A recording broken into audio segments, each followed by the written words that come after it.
My cold best friend turned down every woman who ever asked her out. Last night, I finally learned why. 3 weeks before that night, I was on my knees in a ballroom that cost more per hour than I made in a month, scraping spilled coffee out of the seams of a leather ledger with my bare hands, while 11 investors pretended not to watch.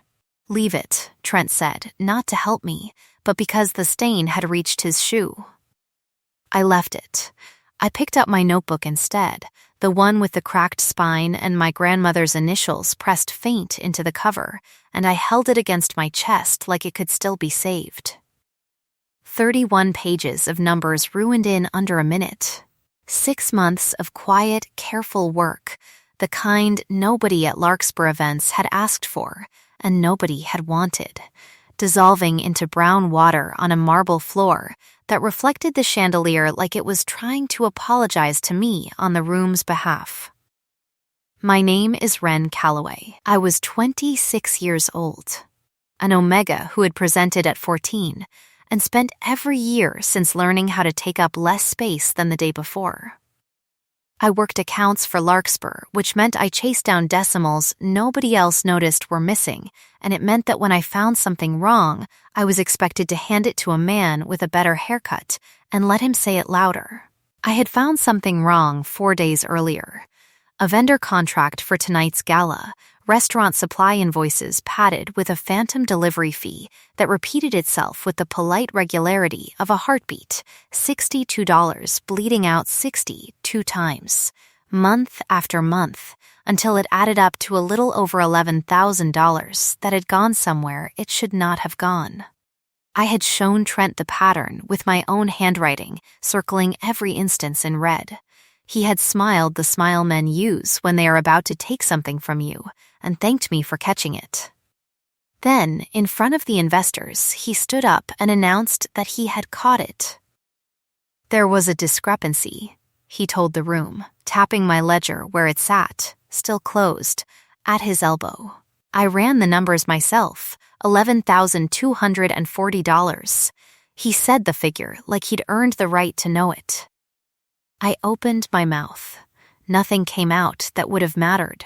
That was the moment his elbow caught his water glass, and the water glass caught my ledger, and 31 pages of my own careful proof went the color of weak tea, while a dozen people in better shoes than mine looked politely away. My scent soured. I felt it happen before I understood it, the warm brown sugar edge of me curdling into something bitter and orange sharp, the smell every Omega learns to hate because it cannot be hidden and it cannot be argued with. Humiliation has its own signature. Mine filled the room in under 10 seconds. I did not cry. I want that on record. I knelt there with wet fingers and a ruined notebook, and I did the arithmetic of my own dignity, how much of it I had left, how far it would stretch to get me to the coat check. Not far enough, it turned out. Because that was when the doors at the far end of the ballroom opened, and the temperature of the room dropped by several precise degrees, and every single person in it, Trent included, turned to look. I did not have to turn. I already knew the scent coming through that door, cold rain and steel filings, the smell of a storm that has decided to be patient. I had known it for 8 years. It belonged to the only person in this city who had ever made me feel like I was worth defending, and she had just walked into the one room where I most needed defending, and she had arrived, as she always did, exactly 4 minutes too late to stop the wound, and exactly in time to see it bleed. Emery Vaughn did not raise her voice. She never did. She crossed the ballroom the way water finds the lowest point, without hurry, without apparent effort, and the crowd parted the way crowds part for people the tabloids have taken to calling the Vaughn Wall, because nothing gets past her, and nothing gets in. She stopped in front of Trent. She looked at the ledger, at the water still dripping off its corner onto his $400 shoes, and she looked at me on the floor beside it, and something moved behind her eyes that I had spent 8 years learning to read and had never once seen aimed at another person like a verdict. "Say the number again," she said to Trent. He said it. 11,240. "That's wrong," Emery said. "It's 11,360. She rounded down because she didn't want to overstate it in front of your investors. "You didn't run the numbers. You read her handwriting upside down and hoped nobody would check twice." The room went very, very quiet, the specific quiet of 11 people recalculating who actually mattered. That silence was still hanging in the air, unbroken, when Emery crouched down in front of me, offered her hand, and asked the only question she had ever needed to ask me twice in 8 years of friendship. "Are you hurt?" Not a question, really, a door, waiting to see if I would walk through it. I took her hand. My scent was still bitter orange and shame. Hers had gone dark and mineral with something I didn't have a name for yet, something colder than anger and hotter than it had any right to be. Later, I would learn that scent. That night, I only knew it made the room feel survivable again. "I'm fine," I said, which was a lie small enough to be forgivable. Emery did not let go of my hand. She looked at Trent one more time, the way you look at a door you intend to close permanently, and she said 4 words that would end up costing him his job within the week, though none of us knew that yet. "We'll finish this Monday." Then she walked me out of that ballroom in front of everyone who had watched me scrub a stain out of my own dignity 10 minutes earlier, and she did not once look back to see if they were still staring. She didn't have to. I could feel it in the set of her shoulders. She wanted them to. We didn't talk in the elevator. Emery had a rule about elevators, the same rule she had about most enclosed spaces since childhood, which was that she stood with her back to a wall and counted exits before she let herself breathe normally. I had watched her do it 100 times without asking why. I watched her do it now, one hand still loosely wrapped around mine, and I thought, not for the first time, that I knew almost everything about this woman except the thing that actually explained her. She was 31. She ran a private security and intelligence empire with contracts on 4 continents, employed 900 people who would each, without hesitation, describe her as terrifying, and had turned down, by my own rough count over the years, at least 11 women who had worked up the courage to ask her to dinner. I had watched 3 of those rejections happen in person.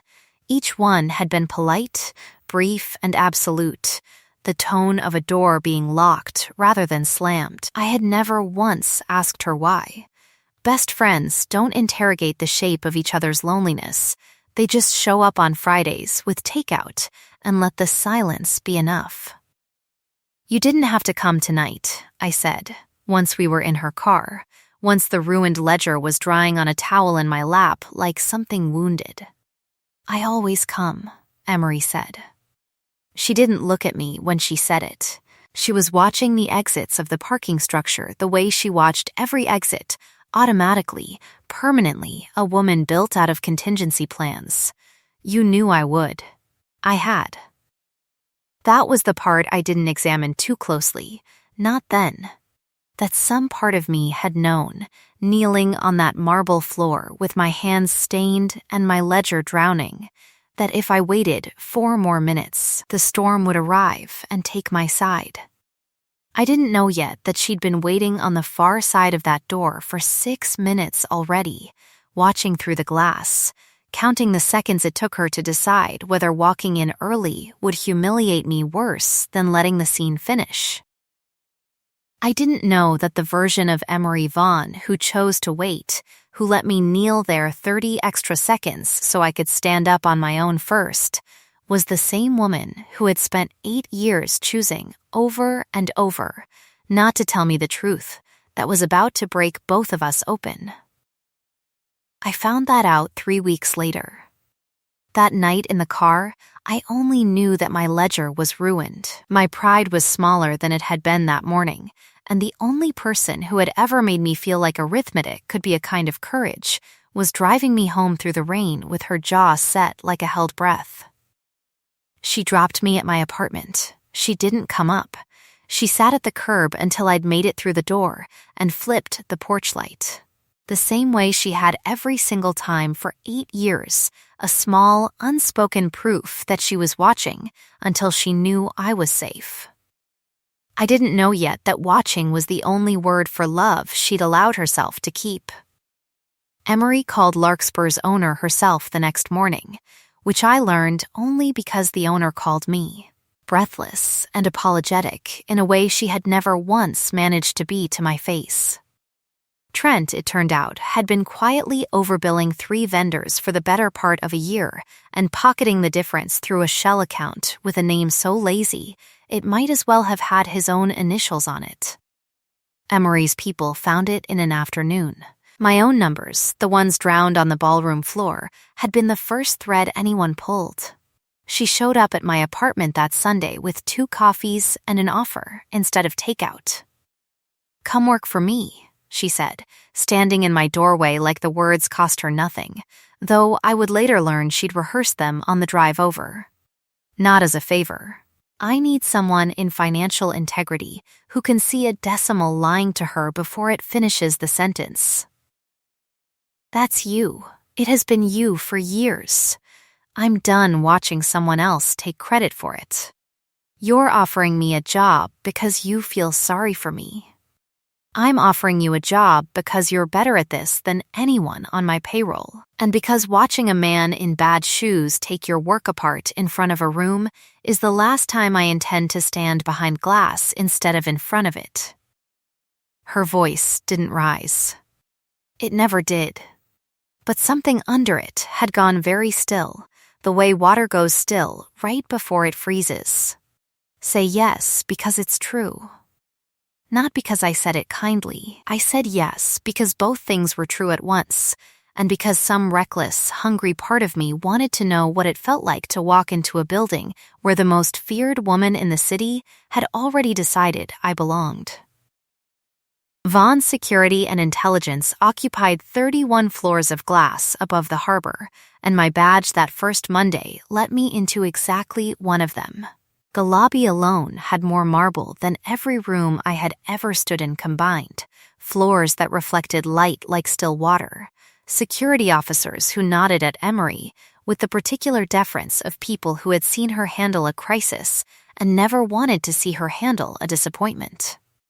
I felt every inch of the gap between us the moment the elevator doors opened onto the 22nd floor, and a woman named Priya from Executive Protection looked me over once, decided I wasn't worth a second look, and went back to her screen.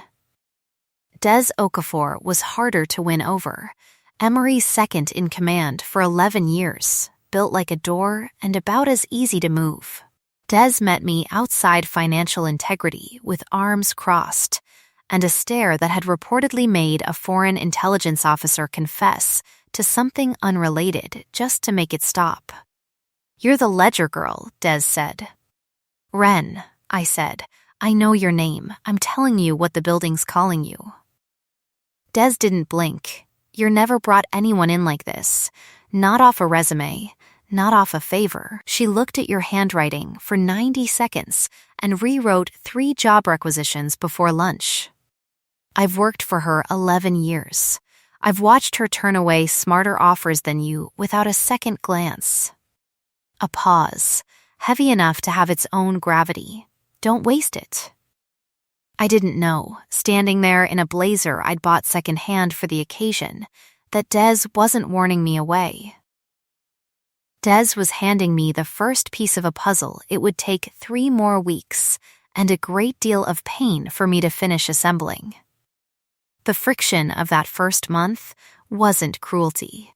It was smaller than that, and somehow harder to carry, the particular loneliness of being new money's opposite in a building made of it.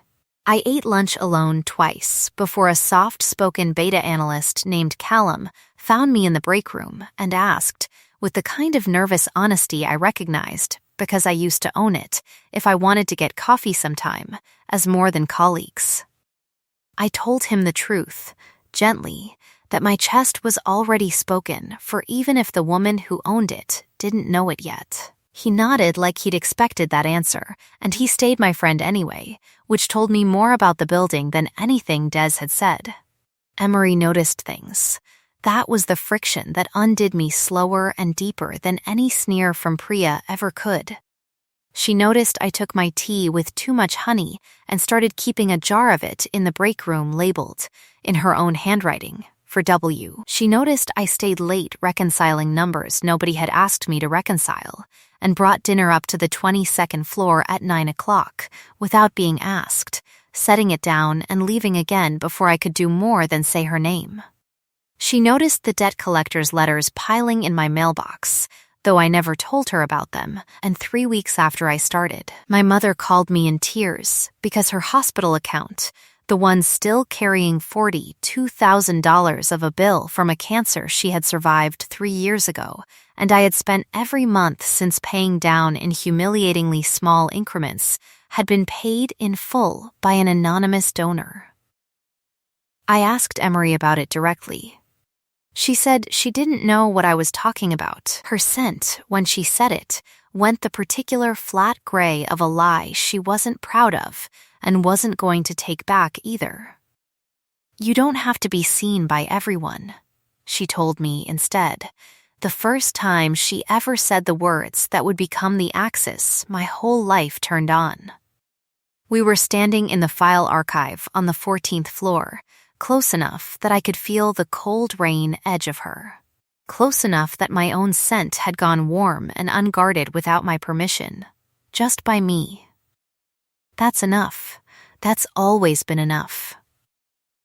I didn't understand, that day, what she was confessing to. I only knew that her hand had found mine among a stack of files and stayed there 4 seconds longer than filing required, and that when she pulled it back. She looked at her own fingers like they'd betrayed her. The gala invitation came 2 days later, hand-delivered by Des with an expression that suggested it was a summons rather than an honor. Vaughn Security A&D Intelligence, it read, in partnership with Voss Holdings, cordially invites. Under the embossed letters, in Emery's own tight handwriting on a separate card meant only for me, wear something you can run in. I mean that literally. I did not, that night, understand why she meant it literally. I understood by the second hour of the gala, when Delphine Voss crossed the ballroom toward us, in a dress the color of a held breath, and every alpha in the room, Emery included, went very carefully still. So this is the numbers girl, Delphine said, before anyone had introduced us, her voice pitched sweet enough to cut. Her scent was expensive and cold in a way that had nothing to do with Emery's, a perfume built to hide whatever she actually smelled like underneath it. Emery's little project. How generous of her. She let her eyes travel down me once, an inventory, and turned back to Emery with a smile that had clearly been rehearsed in better mirrors than mine. You remember our arrangement. The board expects the merger finalized by the fiscal year's end. A Von Voss bond would settle every shareholder's nerves at once. It would be so tidy. There is no arrangement, Emery said. Her voice hadn't changed, but her hand had found the small of my back, an anchor rather than a claim, and I felt the room recalibrate around the gesture the way a room recalibrates around a held gun. There will be, Delphine said unbothered, once you remember what you actually owe this family. She looked at me one more time, and her smile widened into something with teeth in it. It was lovely meeting Emery's little charity case. I do hope she lasts. She left before I could decide whether to be furious or frightened. I settled, eventually, on both. I excused myself to the terrace, needing air that didn't taste like Delphine's perfume, and I stood at the railing counting the lights on the water the way I used to count decimals, because counting things had always been the way I kept myself from falling apart. Emery found me there 11 minutes later. She didn't say anything at first. She just stood beside me, close enough that her scent cut through the harbor wind, cold rain, steel filings, and something underneath it tonight that I didn't have a word for yet. Fear, maybe, on her. It looked like stillness. She's wrong, Emery said finally. About the arrangement. Is she wrong about the merger? Emery didn't answer that, and the silence that followed was its own kind of answer, one that sat in my chest like a stone the rest of the night, one I was still turning over in my hands 2 hours later when I left the gala alone, because Emery had been pulled into a closed-door meeting with the board and Delphine's people, and I didn't want to wait in a room full of Voss Holdings executives for her to come find me. I should have waited. The parking garage under the Belhaven Grand was the kind of concrete quiet that swallows footsteps, and I was 3 levels down, alone, when I heard a second set behind mine that didn't belong to anyone I knew. I sped up. So did they. I made it 4 more steps before a hand closed on my arm and spun me into the gap between 2 cars. A man I had never seen with a scent I didn't recognize, and a voice that had clearly been paid to deliver a message rather than a beating. "Quit the job," he said, close enough that I could smell the wrongness of him, chemical and cold. "Quit it quiet, and nobody has to explain to Miss Vaughn why her little accountant stopped showing up." I don't remember deciding to scream. I remember the sound leaving me, and I remember, less than 90 seconds later, the entire garage going the color of a storm, because Emery Vaughn does not walk into danger. She arrives inside it, already moving, already having decided the outcome before her feet touch the ground.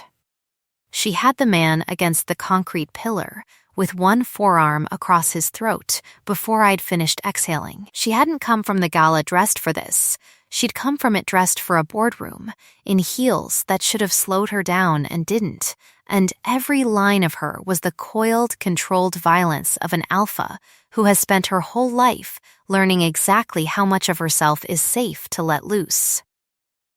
"Who sent you?" she said. Not a question. A countdown. He didn't answer fast enough. She asked again, quieter, which was worse. He gave her enough, a name half swallowed, an address, before she let him drop and told him, in a voice gone glacially calm, that if she ever smelled him within 4 blocks of me again, the conversation would not end with him standing. Then she turned to me, and the calm broke. Her hands found my shoulders, my arms, checking for injury with a thoroughness that had nothing clinical left in it, and I watched control cost her everything it had to give. Her pupils had blown wide. Her scent had gone thick, and dark, cold rain turned to storm surge, and underneath the fear for me, I could smell something else entirely, something that had nothing to do with danger and everything to do with 8 years of a door she had kept locked out of sheer, exhausting will. "You're shaking," she said. "So are you." She hadn't noticed until I said it. Her jaw tightened like she'd been caught at something. "I need you to tell me you're not hurt," she said. "I need to hear you say it." "I can't," she stopped. Started again. "I can't think past the smell of you being afraid. I need it to stop." "I'm not hurt," I said. "Emery, I'm not hurt." Something in her unwound half an inch, and in the half inch she moved closer, close enough that I could feel the heat coming off her skin through the cold garage air, close enough that when her hand came up to brush a strand of hair back from my face, it wasn't steady. Her thumb traced the line of my jaw like she was memorizing it against the possibility of losing the chance. "Tell me to stop," she said, "and I will." I didn't tell her to stop. I told her nothing at all, because my whole body had gone quiet with wanting, and for 3 full seconds in a concrete garage that smelled like fear and rain, and the two of us finally admitting something to the air between our mouths, I thought she was going to kiss me. She didn't. At the last inch, she pulled back like something had burned her and stepped away, and put both hands over her face for a moment that felt longer than it was. "Not like this," she said low, more to herself than to me. "Not with you shaking and me not able to promise you I'm choosing this, and not just instinct." "Emery, I have to go," she said, already turning, already rebuilding the wall brick by brick in real time in front of me. "I have to find out who paid him. I have to."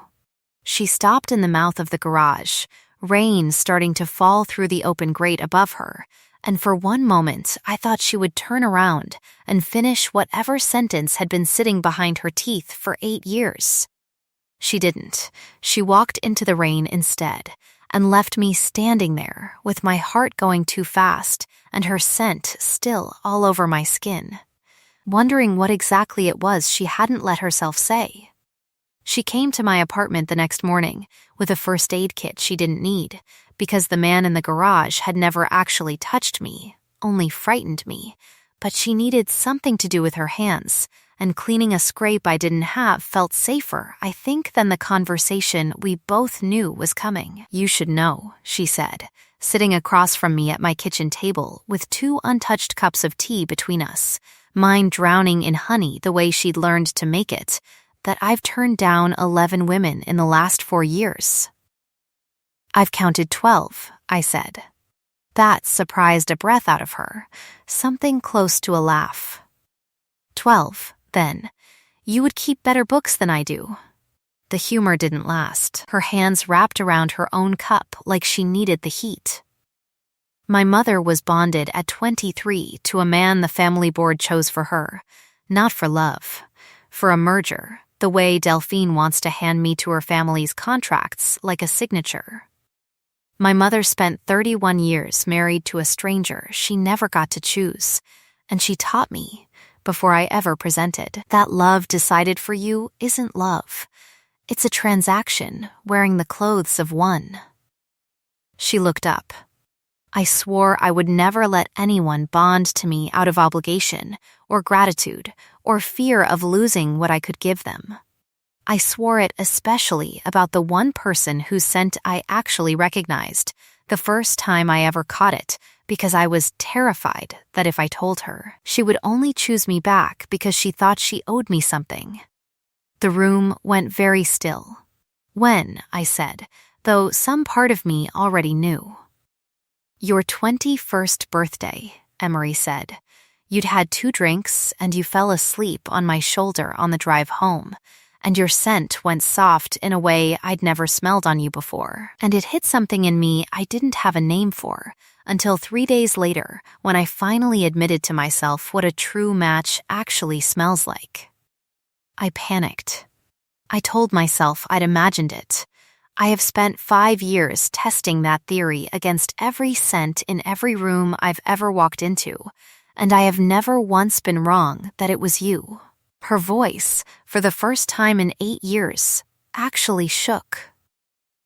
"I have loved you since I was 26 years old, and too much of a coward to say so, because I could not stand the idea of you saying yes to me for the wrong reasons. Out of debt, out of gratitude, out of not wanting to hurt me." Emery, my own voice wasn't steady either. "I have counted the minutes until Friday every single week for 8 years.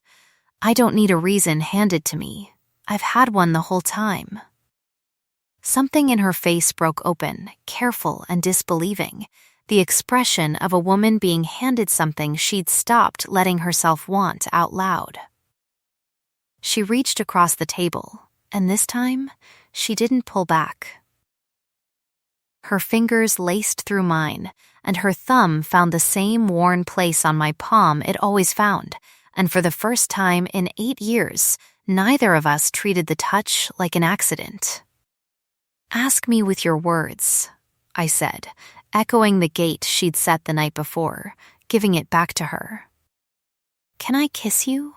Emery said, and it was the plainest, most unguarded sentence I had ever heard her speak. "Yes," I said. "God, yes." It was gentle when it finally happened, nothing like the storm surge of the garage, her hand cradling my jaw like something she'd been afraid to break for years, and I felt her exhale against my mouth like a held breath finally let go. Her scent flooded the kitchen, warm now instead of cold, rain gone to something closer to petrichor. The smell of ground that has finally been allowed to soak something in. We might have stayed in that kitchen the rest of the day if Des hadn't called 11 minutes later, voice flat with the particular urgency of someone who has learned not to waste words on panic. "Voss Holdings just went to the board," Des said. "They're claiming financial irregularities in the Vaughn Charitable Trust. They're naming Wren." The trust's outside counsel had frozen my badge before I'd even reached the building, which was how I learned that being falsely accused of embezzlement in a company you have worked at for 3 weeks looks a great deal like being escorted out of a lobby you once found too beautiful to belong in, this time by 2 officers who did not know me and did not care to. The forged contracts were good. I'll give Delphine that. Whoever had built them understood the trust's disbursement structure well enough to route $80,000 through 3 shell accounts and land my employee ID on the final approval line, a signature close enough to mine that I stared at it for a full minute in the precinct interview room, trying to remember a moment I knew I had never lived. "I didn't do this," I told the detective, my ledger, the new one, the one from my desk, sitting confiscated in an evidence bag on the table between us like the last time it had been taken from me. "I didn't sign this. That's what everyone says," she told me, not unkindly, just tired. I called Emery. Her assistant answered instead, voice apologetic in the specific way people sound when they've been given a script. Legal counsel had advised Miss Vaughn against any public statement or contact regarding an active internal investigation, the assistant said, given the ongoing board vote and press scrutiny. I sat in that precinct holding room for 6 hours with my scent gone flat and gray, the smell of someone who has stopped expecting to be rescued, and I thought about a woman who had walked into a ballroom for me without hesitating and was now, for the first time in 8 years, letting a lawyer decide whether I mattered more than the optics of a merger she'd spent her whole life swearing she'd never let herself be cornered into. They let me go at 11:52 that night, unofficially, no charges filed yet, pending further review. I walked out into the cold with an empty evidence bag receipt in my pocket where my ledger used to be, and I did not call Emery. I went home, and I packed one bag, because if the woman who loved me could go silent the moment loving me became expensive, then I had learned that lesson exactly once before from a manager with bad shoes, and I was not going to learn it twice. Des was the one who stopped me, sitting on the steps outside my building at midnight, like they'd been waiting there for hours, which, it turned out, they had. "She hasn't slept," Des said before I could speak. "She's been in the office since your badge got frozen, tearing apart every shell account Voss Holdings has ever touched, because the lawyers told her one wrong word to the press hands Delphine exactly the narrative she wants. Silence isn't abandonment, Wren. It's the only weapon she's got left that Delphine can't turn against you. In 11 years, I have never once seen her choose strategy over instinct.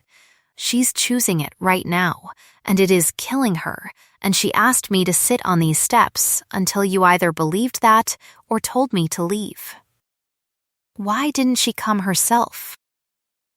"Because if she looks at you right now," Des said, "she is not going to be able to stay quiet."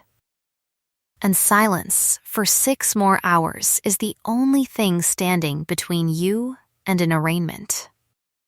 I didn't put the bag down, but I didn't leave either. I let Des lead me back to the tower instead, past midnight, into a financial integrity floor lit only by emergency lighting and the glow of 3 monitors where Emery had apparently spent the last 9 hours building a case with her own hands. She looked up when I came in. Her eyes were red-rimmed, her collar undone, and her scent hit me across the room. Cold rain gone thin and desperate, the smell of someone who has been holding a wall up with nothing but sheer will. "I didn't abandon you," she said, before I could say anything at all. "I need you to know that. I could not risk. Show me the numbers," I said instead, because some part of me already understood that the fastest way back to trusting her voice was to trust her work. And because some other part of me, the part that had spent 3 weeks learning she noticed everything, needed to look at the evidence with my own eyes. She showed me. 3 shell companies, decimal shifted invoices, a pattern I recognized in my bones before I'd finished the first spreadsheet, because it was the same lazy arithmetic Trent had tried to steal credit for a month earlier, the same $62 heartbeat repeating itself, this time scaled up and dressed in someone else's signature. The elevator 3s, the string of 9s, the same terrible arithmetic twice now, from people who thought no one would check it a second time. She routed it through the trust's disbursement software using access credentials from someone inside, I said. Tracing the pattern with my finger, my hands finally steady for the first time in 6 hours. This isn't Delphine's handwriting. It's someone at Larkspur's. Look at the formatting. It's Trent's invoice template. Des went very still. Trent didn't lose his job over the vendor fraud.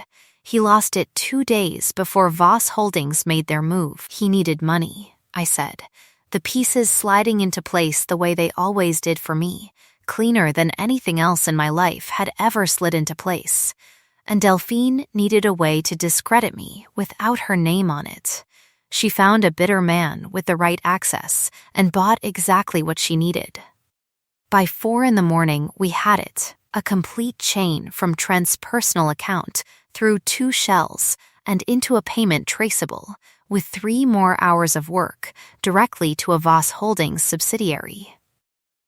The board vote to finalize the merger was scheduled for 8 o'clock. We had less than 4 hours to turn a confiscated ledger and a stolen badge into a case that could stand in front of every reporter Delphine had already invited to watch me disappear.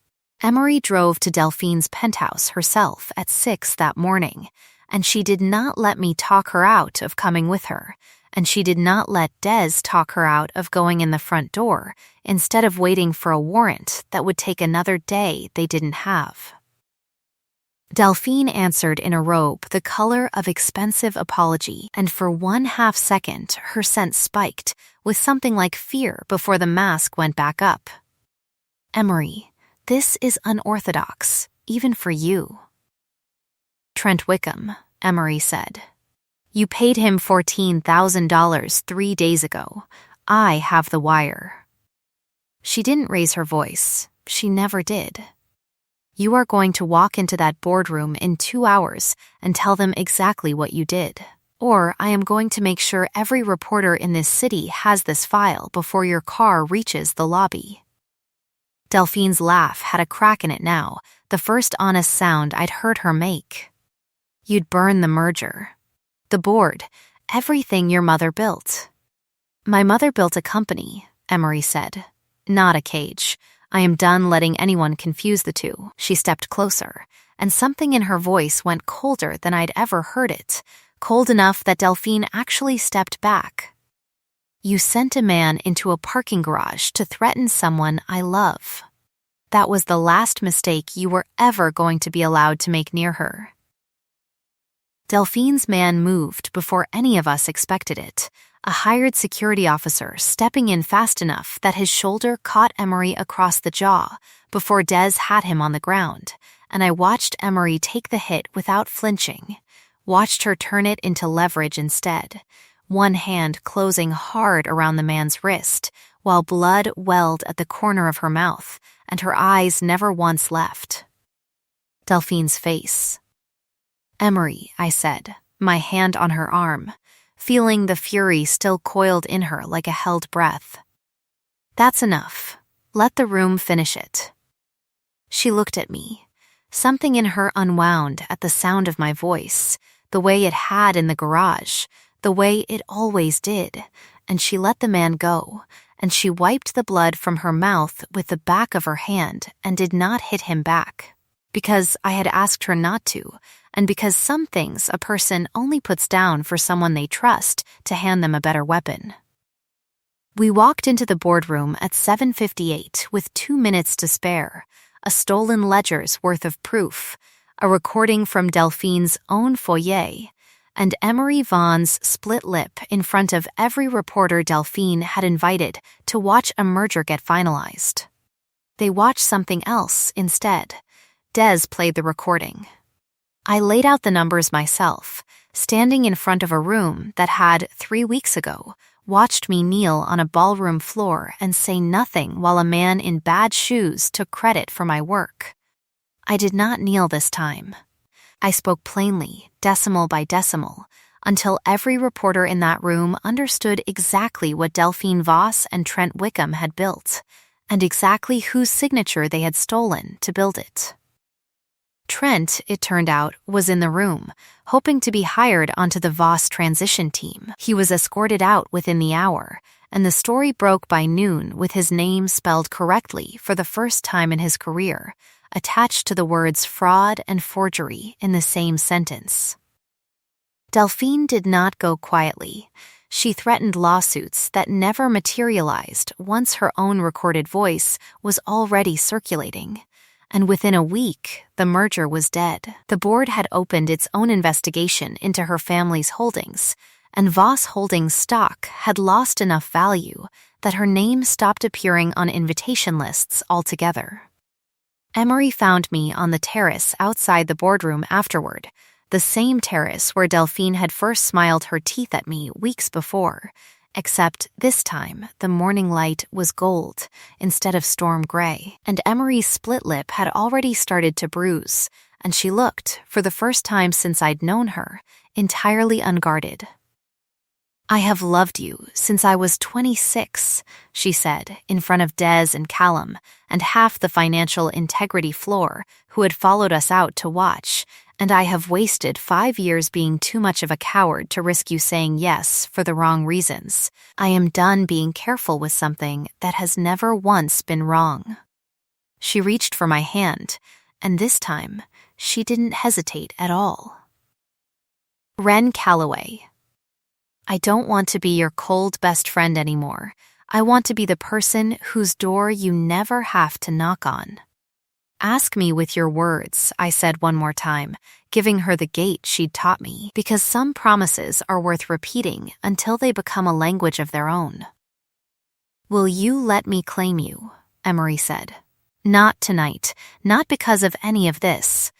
Whenever you're ready. However long that takes. Tonight," I said. "I've been ready for 8 years. I just didn't have the vocabulary for it until you gave me one." She laughed, low and disbelieving, and kissed me in front of the whole floor, and I felt her scent bloom warm and open around us both, cold rain gone entirely to something closer to sunlight on wet stone. That night, in her apartment, with the city lit up gold and orange through floor to ceiling windows, she asked me one more time, her mouth at the curve of my neck, her whole body trembling with a restraint I finally understood the full cost of. "Tell me to stop," she said, "and I will." "Don't stop," I said, and meant it with everything I had left to give. The bite, when it came, was gentle and certain, a promise sealed instead of taken, and the bond that opened between us afterward felt less like being claimed and more like a door finally being allowed to open both ways. Through it, faint and warm and entirely hers, I felt something I had never once let myself hope for in 8 years of Friday dinners and porch lights left on, until I was safely inside. I felt chosen. Not out of habit, not out of guilt. Chosen, deliberately, the way a person chooses the one calculation in their life they never have to check twice. 6 months later, Emery knelt in the kitchen where she'd finally told me the truth. A small worn box in her hand that had belonged, she told me, to a grandmother who had never once been forced to marry for anything but love. And she asked me a question I answered before she'd finished it. We were bonded properly the following spring. In Miss Otilus's garden behind the house, Emery's mother had once tried to turn into a cage, and Emery had spent years turning back into a home. My mother, Coretta, walked me the short distance to where Emery waited and cried the whole way and told Emery afterward, gripping both her hands, that she had prayed for exactly this kind of stubborn, patient love for her daughter since the day I was born. Des stood as witness and cried harder than anyone expected, muttering that in 11 years working for Emery Vaughn, they had never once seen her wait for anyone, and they had watched her wait 5 years for me, and it was, Des said, the single most reassuring thing they had ever witnessed about the woman who ran their lives. Our vows were short, because Emery had never trusted long speeches, and I had spent too many years being talked over to want one now. She promised to choose me daily instead of assuming me permanent. I promised to let myself be seen, fully, by the one person who had earned it. We echoed, at the end, the words that had started all of it, in the file archive on the 14th floor, on a night neither of us had known yet was the beginning of everything. You don't have to be seen by everyone, she said. Just by me. Just by you, I said back. Always, Trent was convicted of fraud and forgery 8 months later and barred permanently from the events industry. Delphine Voss resigned from her family's board under pressure the following spring and moved, according to Des's contacts, somewhere with a much smaller mirror. Callum married a lovely beta from executive protection the year after and asked Emery, deadpan, whether she intended to keep hoarding all the good matches in one building. She told him, driest voice I have ever heard her use, that she'd caught the only one that mattered and had no plans to apologize for it. I still keep my grandmother's old ledger, water-stained and cracked, on a shelf in our study, retired but never thrown away, sitting beside the soft leather one Emery gave me the week I moved into Vaughn's security, the one I use every day now as head of the department that once froze my badge without a second thought. Some nights I catch her looking at both of them like she's still cataloging every version of me she's ever loved. We went to the ocean that autumn, the one I'd mentioned once, offhand, years before I understood she was the kind of person who remembered everything. She bought a record player for the porch the following winter, filled with the jazz I'd once admitted, half embarrassed, that I loved more than anything modern. She still calls me, on the rare bad days, her human calculator, the same words Trent once used to make me small, and in her mouth, after everything, they have become the gentlest thing anyone has ever called me.